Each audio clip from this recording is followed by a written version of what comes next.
ამ გაფრთხილებიდან სამებში მოხდა სამხედრო პოლიციის არსებული პერიოდის განხორციელება და ამ პერიოდის განხორციელებიდან დაახლოებით 5 წუთში მარიამ სიჩნავი ისე არღვევს იმავე ფორმით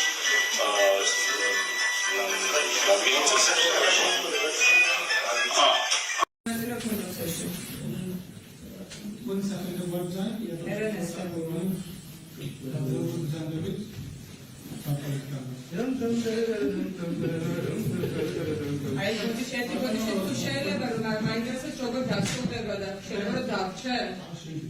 აი